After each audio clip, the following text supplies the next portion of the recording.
Hi everyone. How are you doing today? So yesterday we had another balance update, but this one came with a surprise. They actually gave us more detailed information on the changes while also providing some explanation. This is a huge step in the right direction. It's crazy that something like this took this long, but it's a really welcome change and I hope they keep this going forward. So let's take a look on what has been changed. Starting with Sableye. They increased Confuse Ray's cooldown from 8 seconds to 10 seconds. It's a pretty significant increase, and once again this will hurt Sableye's main game plan a little more. I don't think that this will make him unplayable since Confuse Ray is still a really strong move, but will make you have a tougher time when playing Sableye. Next we have Duraludon, one of the best Pokemon to climb ranked in my opinion. They're nerfing this Pokemon's tools that allow it to just show up and flip every objective. First, we have a damage reduction on Dragon Pulse. Now the bonus damage based on the target's remaining HP for each mark was reduced by 25%. So you will not get a lot of extra damage anymore when you're trying to finish of your targets, which will decrease Duraludon's potential to secure Rayquaza and other objectives. The cooldown was also increased by 1 second.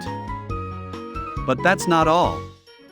The Unite move gives you a smaller shield now. This effect was reduced by 15%. And the slow apply to enemies that walk through its line was also reduced. If that was not enough, Dragon Tail now takes 14 seconds instead of 12 to store a charge, and each one has 2.5 seconds of cooldown. So not only it's harder to secure objectives, but it's easier to reach and KO Duraludon, offering some counterplay to this common strategy. Maybe now we can stop the flip.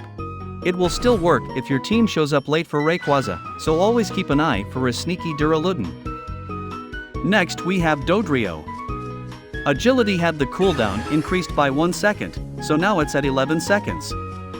The movement speed increase also was decreased from 25 to 20%. And Jump Kick received a buff. The cooldown went from 7.5 to 6.5 seconds.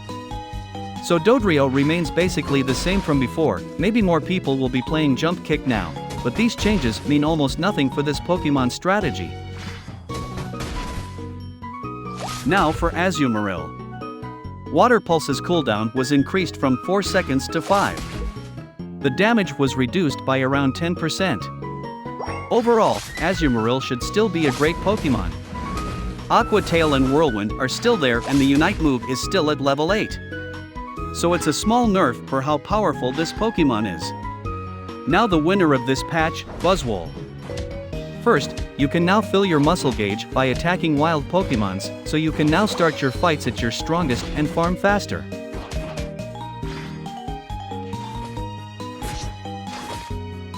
But Lunge had a cooldown nerf. It went from 6 seconds to 7.5. I'm really excited to test this one, so expect a video very soon. This was a surprise for me. But we also have Cinderace with a buff. Pyro Ball had the damage increased by around 8%.